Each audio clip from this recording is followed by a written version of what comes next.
Hey everybody, and welcome to another episode of Adventures with Andi. Today we're going to double cake dye some yarn so that I can make me a hat.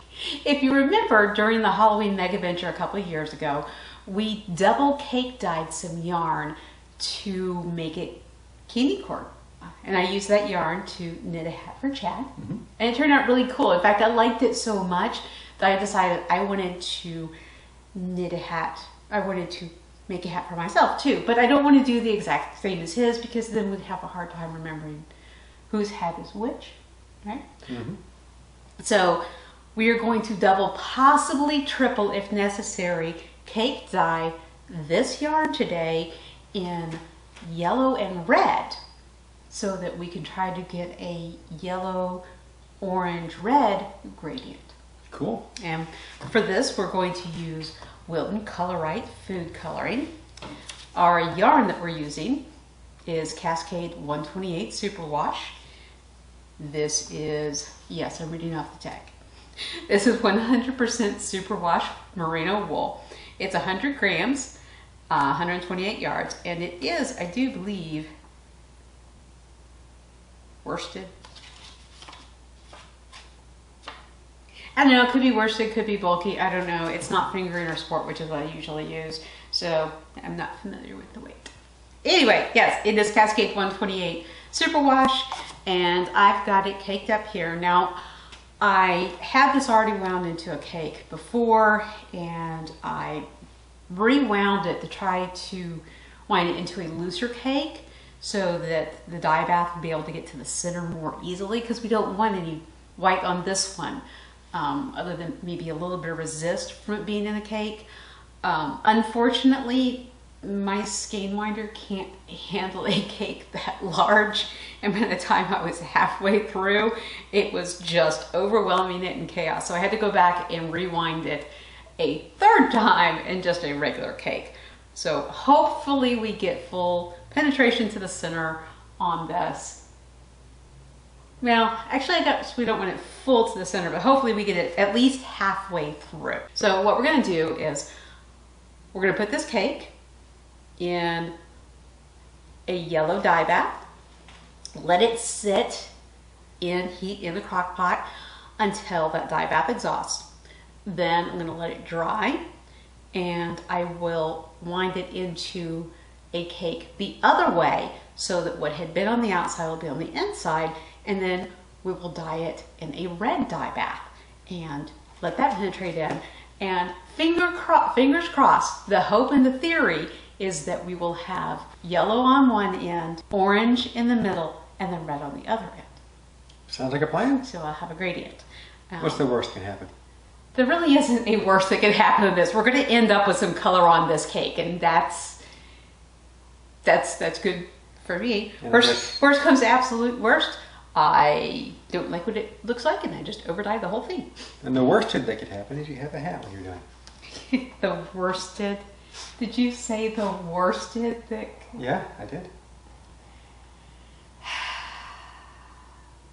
While I get ready to mix up the dye bath, that first one, I need to get this yarn soaking just in some regular tap water because we want it to be wet when it goes in the dye bath. Sounds like a plan. All right. So y'all come on in here. We'll get this soaking and start mixing up some dye. First, I'm going to mix up the yellow dye bath. I'm going to start with just 20 drops of this, and hopefully that will be a good amount. So, 20. Stir this up. It's been a while since I've gotten to do yarn dyeing, so I haven't been able to play with this mixer. I missed it.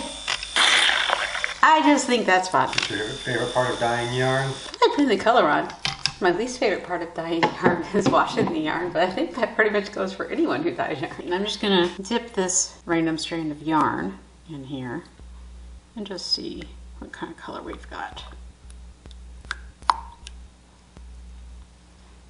It's pretty pale. Going in for more? So I think we're gonna add some more color. Yeah, that's a pretty pale yellow, considering how much yarn we're dyeing, you know. All right, another 20 drops in. That's more Yeah, yellow. that's better. I think that's better. Okay, our yarn has been soaking in water for, I don't know, maybe 10, 20 minutes, something like that. And I am just going to put in here. The crock pot's on, but the water is barely tepid. It's just a little warm. Oh, yeah, that's yellow. Oh, that's a pretty color. Oh, that is such a sunny yellow. All right.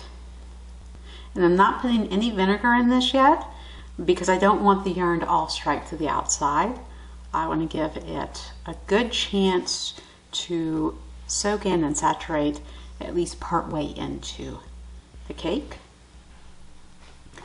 So I'm going to put the lid on and we will come back in a little while after our dye bath is exhausted. All right, it's the next day and our dye bath is essentially exhausted. Maybe a slight tint, just a whisper of Yellowstone there. But yeah, basically exhausted. So I'm going to go ahead and take this out.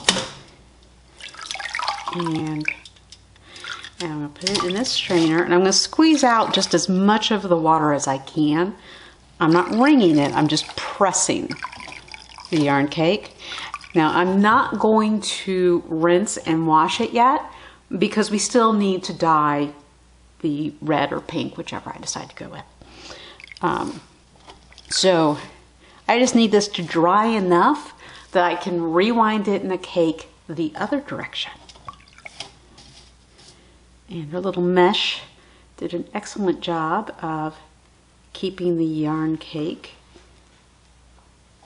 contained.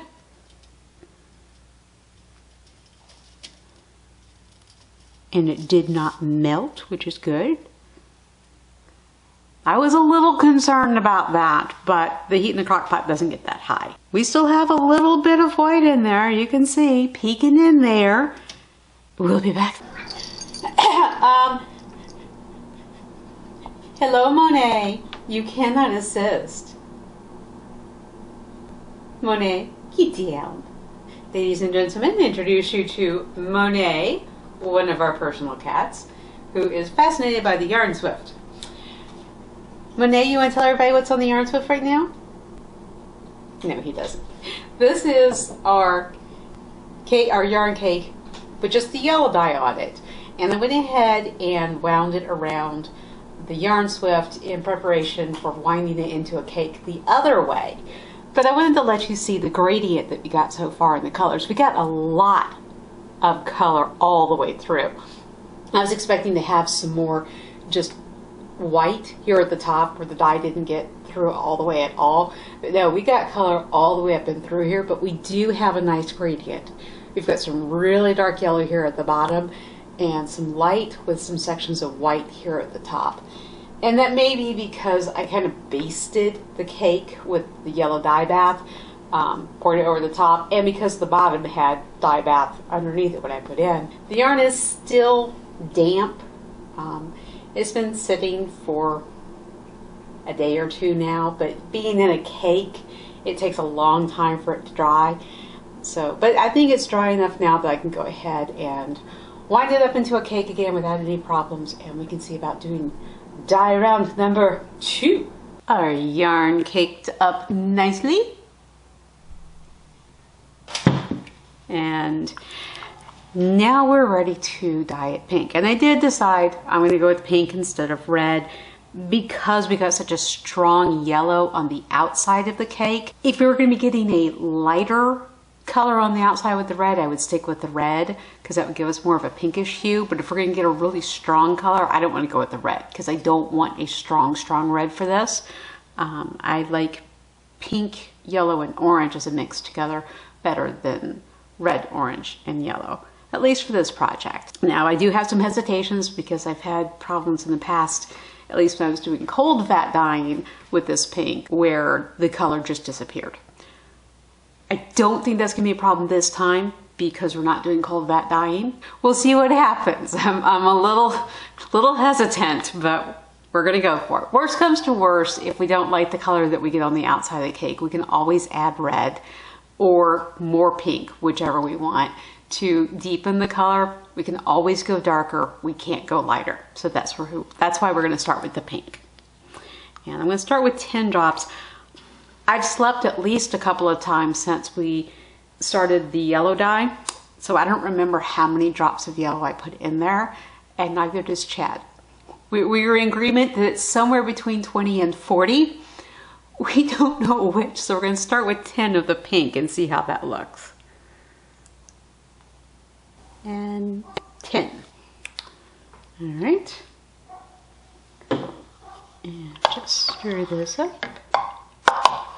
And this is just plain tap water. There's no vinegar in here because I didn't wash the yellow.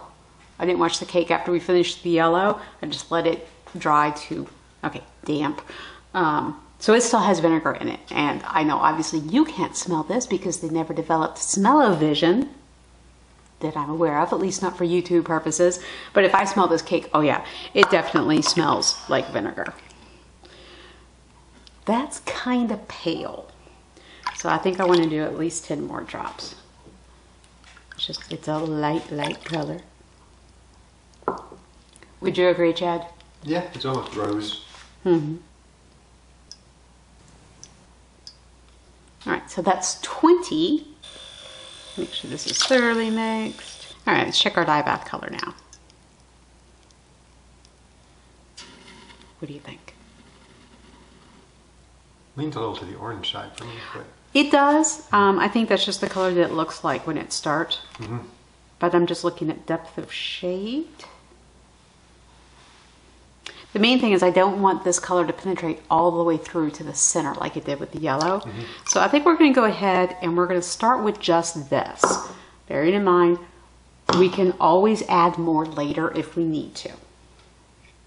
I'm going to show restraint, y'all. Oh my goodness, look at me. All right, so I'm going to put our cake down in here. And because the yarn is still damp, it doesn't float like it did before. And I'm just setting it in here. And unlike with when we dyed it the yellow, I am not going to pour any yarn over I'm not going to pour any of the pink dye bath over the top of it so that we can preserve some of that yellow. I hope. We'll see. We'll see. It's going to wick up into the yarn some anyway, but I'm going to go ahead and put the lid on this and let it sit for about 15-20 minutes while I go wash some other yarn I'm dyeing for other videos. Then we'll come back, take a look at our dye bath, and see if we want to add some more color or if we're ready to add some vinegar and completely set it. We'll be back. Okay, our dye bath is mostly exhausted. It's been sitting out here in the hot crock pot for about an hour. So I think now is a good time to go ahead and add a little bit more vinegar and turn the heat off and just let it cool and the rest of that dye bath exhaust. And I'm not going to add a ton of vinegar because remember we had some in our yarn already.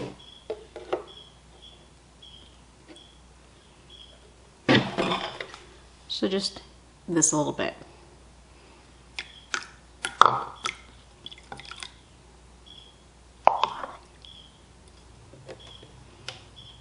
Yes, I know that was a very imprecise measurement.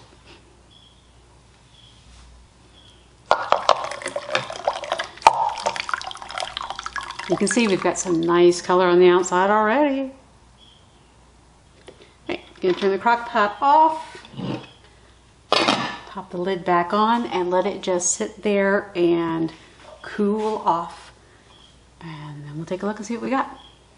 All right, it is 5:05 the next day. Our dye bath is clear.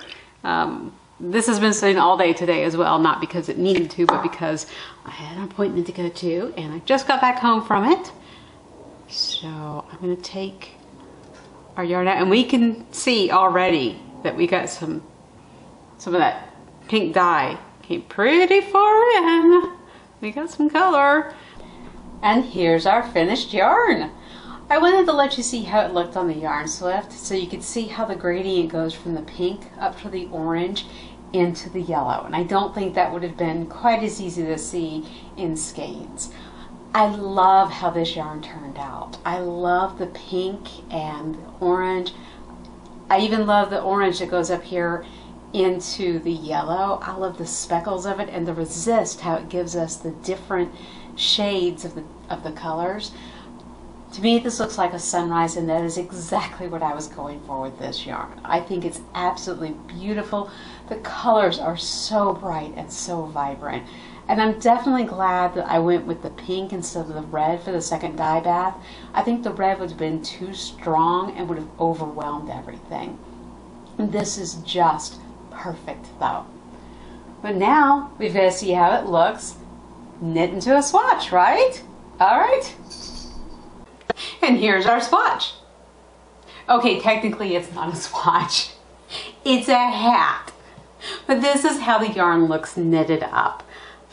We've got pink and orange and yellow down here, moving up into more orange and yellow with orange up here at the top. And I think this is gorgeous. Because of the way cake dyeing works, it's not just stripes. We've got little bits of the other colors all through here as well, and even some little bits of white, and that's from the different resist and the different rates that it picks up the yarn, or the different rates that the yarn picks up the dye. So I have not woven my end in just yet. In the interest of full disclosure, the pink did come off my hands as I was knitting this. I mean, not horribly, but enough that I noticed it. And I had had problems with the Wilton's icing gel pink disappearing when I have dyed with it. And I suspect that was possibly due to crocking. So I don't know if that pink on my hands while I was working on this is from excess dye on the outside of the yarn, or if it's bleeding, or if it's because I have been using lotion on my hands. But I am going to try washing this again. I mean, I washed and rinsed the yarn cake until the water was clear, completely clear. So I don't think that the yarn is bleeding, but it could be. So I'm going to try washing it some more. If necessary, heat set it some more with vinegar and make sure that I don't have a bleeding problem with this. If it continues to do that, then I may frog the hat back and re-knit it, putting the pink on top and the yellow on bottom, because I didn't have any problem like that with either the yellow or the orange. So if I have pink come off on my hair, I'm not going to be that worried about it. My hair is very dark, you wouldn't notice it anyway. If I'm going to have color come off on my forehead, I would rather it be yellow than the pink. But I did want to be open with y'all about that. If any of you have dyed yarn with the Wilton's ColorRight Pink or the icing gel pink, and you've had the same thing happen where you're working up the piece and you end up with pink on your hands, no matter how much you wash and how much you set it, let me know in the comments below, and let me know what you've done to try to deal with that issue as well. I would definitely be interested to know about that, because I do like this color pink, but if it's going to be a problem child, then I am not going to be able to use it. I did knit this top down, and the pattern that I used for this is called The Story of the Hurricane. The designer's name escapes me at the moment, but I will leave a link to the pattern in the description. I can tell you she's very nice. I had a question about something in the pattern and she got back to me right away. So kudos for that. I really appreciate when the designer is very responsive like that. This is the fastest I have knit anything other than really small amigurumis. It took me, I think, maybe 4 days. That includes learning a brand new cast on, the disappearing loop, learning a new bind off, Dolly Quinn's imitation I-cord bind off, and frogging the brim, the ribbed brim back once, knitting additional rows in the pattern, and redoing the ribbing. The pattern also calls for the brim to be 5 rows of ribbing, and I did, I think, 10 rows. I could count it, but I'm not going to. Partly because I wanted to use as much of the yarn as possible, but also because I like a longer brim.